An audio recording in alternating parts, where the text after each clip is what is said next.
बिस्मिल्लाहिर्रहमानिर्रहीम। अस्सलामु अलैकुम नाज़रीन, दीन दुनिया चैनल में आपको खुशामदीद कहते हैं। नाज़रीन, आपने अपने लेक्चर में कहा कि अल्लाह ताला ने दुनिया में सबको बनाया, इसने ज़ातें बनाई, उसी ने कबीले बनाए और सबको मुख्तलिफ मज़ाहिब में बांट दिया ताकि इंसान एक दूसरे को समझ सके, न कि एक दूसरे के साथ लड़ाई करे। क्या आप मुझे समझाएंगे कि इसका मकसद क्या है? आपने कहा कि हिंदू यकीन करते हैं कि हर चीज खुदा है और मुसलमान यकीन करते हैं कि हर चीज खुदा की है। अगर हर चीज खुदा की है तो क्यों दुनिया भर में कत्ल गारत हो रही है? नाज़रीन, ये सवाल एक ऐसे शख्स ने किया था जिसका दावा था कि वो किसी मजहब को नहीं मानता और किसी मजहब से नफरत भी नहीं करता। उसका कहना था कि तमाम इंसानों को भाईचारे से रहना चाहिए, चाहे वो हिंदू हो या मुसलमान, ईसाई हो या सिख या जैन या फिर किसी भी मजहब के मानने वाले। अगर वो प्यार मोहब्बत से रहेंगे तो शायद किसी मजहब की जरूरत ही न रहे। आपको इस शख्स का सवाल सुनाते हैं, फिर डॉक्टर जाकिर नाइक की जुबानी इसका जवाब भी अंग्रेजी से आसान हिंदी और उर्दू में तर्जुमे के साथ बताते हैं। Hindus believe that everything is God, while Muslims believe that everything is God's. If everything is God's, why there is so much of killing, either in India or in any other part of the whole world, even in the Muslim countries also? Thank you very much. Doctor Zakir Naik ने सवाल का जवाब देते हुए कहा कि मैं आपकी एक गलत फहमी दूर करना चाहूंगा। मैंने कभी नहीं कहा कि लोगों को मुख्तलिफ मज़ाहिब में बांटा, बल्कि मैंने कौमों और कबीलों में बांटने का कहा था। अल्लाह ताला ने ही मजहब भेजा, उसने लोगों को जबानों, कौमों, कबीलों, रंगों और नस्लों में बांटा ताकि वो एक दूसरे को पहचान सके। अल्लाह ताला ने फरमाया, अल्लाह ताला ने फर्क नहीं बनाए, इंसानों ने बनाए हैं। सूरह इनाम में अल्लाह ताला फरमाता है कि जिन्होंने अपने दीन को टुकड़े टुकड़े कर दिया और कई जमातें बन गए, तेरा उनसे कोई ताल्लुक नहीं, उनका काम अल्लाह ही के हवाले है, फिर वही उन्हें बतलाएगा जो कुछ वो करते थे। जो भी लोगों में तफरीक पैदा करता है वो बुरा कर रहा है। आपने पूछा कि लोग कत्ल क्यों कर रहे हैं? फर्ज करें आप उस्ताद तालिब इल्मों से कहता है कि नकल न करो मगर फिर भी वो करते हैं, तो आप किसको कसूरवार ठहराएंगे, उस्ताद को या तालिब इल्म को? ऐसे ही अल्लाह ताला ने इंसानों को मर्जी दे दी कि जो चाहो करो। उसने अपना हिदायतनामा कुरान पाक की शक्ल में उतार दिया जिसमें उसने तलकीन की कि ये करना है और ये नहीं करना। अब इसके बाद भी लोग वो काम करते हैं जिससे मना किया गया है, तो वो खुद पर जुल्म कर रहे हैं। सूरह माइदा में अल्लाह ताला ने फरमाया कि इसी सबब से हमने बनी इसराइल पर लिखा कि जिसने किसी इंसान को खून के बदले के बगैर या जमीन में फसाद रोकने के अलावा कत्ल किया तो गोया उसने तमाम इंसानों को कत्ल कर दिया, और जिसने किसी को जिंदगी बख्शी उसने गोया तमाम इंसानों की जिंदगी बख्शी। और हमारे रसूल इनके पास खुले हुक्म ला चुके हैं, फिर भी इनमें बहुत से लोग इसके बाद भी जमीन में ज्यादतियां करने वाले हैं। तो अल्लाह ताला लोगों की कत्ल गारत को पसंद नहीं फरमाता, मगर इंसान इस चीज को न माने तो इंसान ही कसूरवार है, या मजहब या खुदा नहीं। अगर इंसान कुरान पाक में वाज़ेह हिदायत के बावजूद गलतियों पर गलतियां किए जाते हैं तो इसका मतलब ये नहीं कि मजहब गलत है, बल्कि इसका मतलब है कि इंसान गलत है। आप मजहब को गलत नहीं कह सकते, आप इंसान को गलत कह सकते हैं। बिल्कुल ऐसे ही जैसे आपने अगर किसी मजहब से मुतालिक जानना है तो आप किसी इंसान को या उस मजहब को मानने वाले को नहीं देखेंगे, बल्कि आपको उस मजहब की किताबों को और उस मजहब के अहकामात को पढ़ना है। इसी से पता चलेगा कि वो मजहब कैसा है। हो सकता है इस मजहब के मानने वाले मजहबी हिदायत पर अमल न कर रहे हों, जैसा कि हर मजहब में लिखा है कि आपको अच्छे अमाल करने हैं, मगर इंसान बुरे अमाल करते हैं, तो मजहब को कैसे बुरा बोल सकते हैं? बाइबल में लिखा है कि सूअर का गोश्त खाना मना है, मगर ईसाई फिर भी खाते हैं, तो आप ईसाइयों को बुरा कह सकते हैं मगर ईसाइयत को नहीं।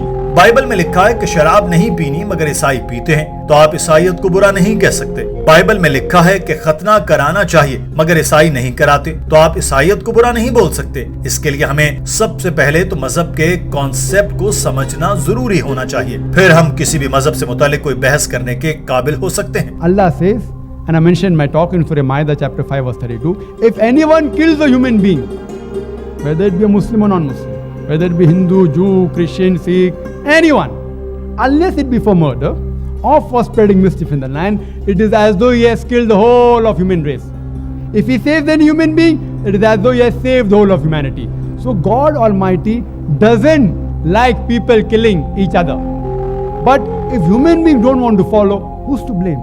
The human beings. Doctor Zakir Naik ने उस शख्स से मुखातिब होकर कहा कि अल्लाह ताला ने हमें हिदायत की है कि अल्लाह ताला ने जिंदगी और मौत पैदा की ताकि देखे कौन अच्छे अमाल करता है। कुरान में ये भी लिखा है कि अगर अल्लाह चाहता तो सबको मुसलमान बना देता, मगर फिर इम्तिहान कहाँ होता। जैसे टीचर अगर चाहे तो बगैर इम्तिहान के सबको पास कर सकता है, मगर फिर बढ़ेगा कौन। अगर कोई तालिब इल्म पेपर में कोई सवाल गलत लिखाता है और टीचर उसको पास कर देता है तो सारी रात पढ़ने वाले तलबा एहतजाज करेंगे, हमारा क्या कसूर है कि इसको भी पास कर दिया गया और हमें भी। अगर कोई बगैर पढ़े ही डॉक्टर बन जाए तो वो मरीजों का इलाज नहीं करेगा बल्कि उनको मार देगा। तो अल्लाह ताला ने हिदायत दी है फिर भी लोग अमल न करें तो इसमें कसूर इंसानों का है, खुदा का नहीं। मुसलमान का नाम रख लेना आपको जन्नत में नहीं ले जाएगा बल्कि नेक अमाल लेकर जाएंगे। जाकिर, अब्दुल्ला, शाकिर, अमानत नाम होने से मुसलमान होने की लेबल मिलता है, मगर नेक अमाल करने पड़ते हैं ताकि जन्नत मिल सके। तो जो लोग कत्ल कर रहे हैं वो इस्लाम पर अमल नहीं कर रहे। अगर वो कुरान पर अमल कर रहे होते तो दुनिया में कत्ल गारत गरी न होती बल्कि सब प्यार मोहब्बत से रह रहे होते, क्योंकि कुरान पाक में तमाम मसाइल का हल है।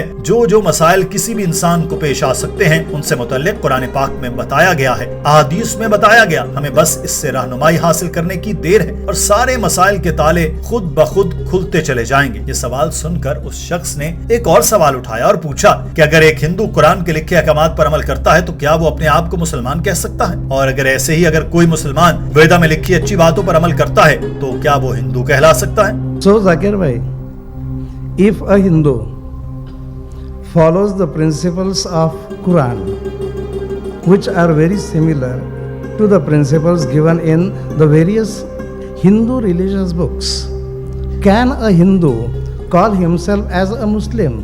Or on the other hand, can a Muslim call himself as a Hindu? Because the very topic of your lecture is universal brotherhood.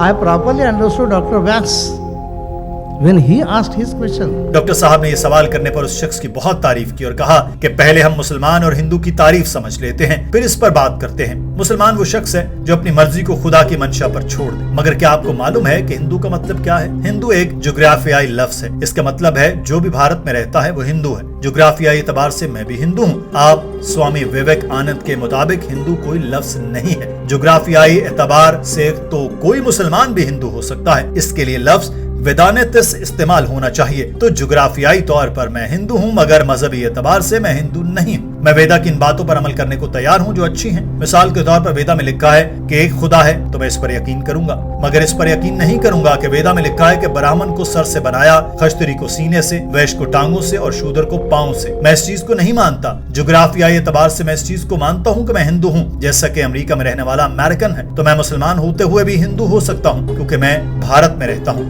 Geographically, everyone living in India is a Hindu. So I completely agree with it.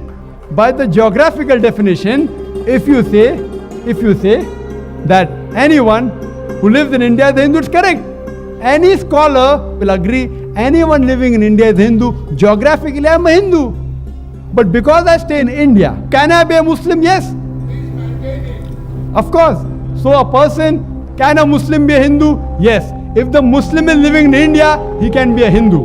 Doctor Zakir Naik ने बताया कि वेदांत scholars के मुताबिक Hinduism एक मजहब नहीं है, एक इलाका है। मगर आप कहें कि मजहबी एतबार से बुतों की पूजा करने वाला हिंदू तो मैं वो हिंदू नहीं। ऐसे ही एक हिंदू मुसलमान भी हो सकता है क्योंकि जुग्राफिया एतबार से हिंदू भारत का रहने वाला है तो वो मुसलमान भी हो सकता है, ईसाई भी, वेदनातिस भी और जिन भी। मगर वो भारत का रहने वाला जो बुतों की पूजा करता है वो मुसलमान नहीं हो सकता, क्योंकि कुरान पाक फरमाता है कि अल्लाह ताला शिर्क का गुनाह कभी नहीं बख्शेगा। बाकी सारे गुनाह चाहे तो माफ कर सकता है, मगर शिर्क ऐसा गुनाह है जिसको अल्लाह ताला नहीं माफ करेगा। तो अगर कोई भी शख्स शिर्क करता है और इस्लाम के खिलाफ काम करता है तो कभी भी मुसलमान नहीं कहला सकता। डॉक्टर साहब ने उस शख्स से कहा कि भाई आपके जज्बात की कदर करता हूँ और आपने सवालात भी बड़े अच्छे उठाए। मेरी ख्वाहिश है कि आप भी मजहब की तालीमात हासिल करें। मैं नहीं कहता कि आप सिर्फ इस्लाम से मुतालिक ही पढ़ें, बल्कि जिस भी मजहब को चाहें उसकी किताब पढ़ सकते हैं, उससे मुतालिक इल्म हासिल कर सकते हैं, मगर साथ में इस्लाम से मुतालिक भी जरूर सीखिएगा। कुरान पाक को भी जरूर पढ़िएगा। इसके लिए आपको मुसलमान होना जरूरी नहीं, बस कुरान का तर्जुमा लीजिए जिसको आप समझ सकें और इससे मुतालिक पढ़ते जाएं। जहां आपको कोई भी मसला हो हम आपके लिए मदद के लिए हाजिर हैं। आप कभी भी हमें ईमेल कर सकते हैं, किसी भी लेक्चर के दौरान आप अपना सवाल रख सकते हैं। हम पूरी कोशिश करेंगे कि आपके सवालों का जवाब दें और जब आपको यकीन हो जाएगा कि ये सच्चा दीन है तो इसको कबूल करने में देर मत लगाइएगा। नाज़रीन, आज की वीडियो के बारे में आपकी राय क्या है? कमेंट सेक्शन में जरूर आगाह कीजिएगा। अपना ख्याल रखिए। अल्लाह हाफिज।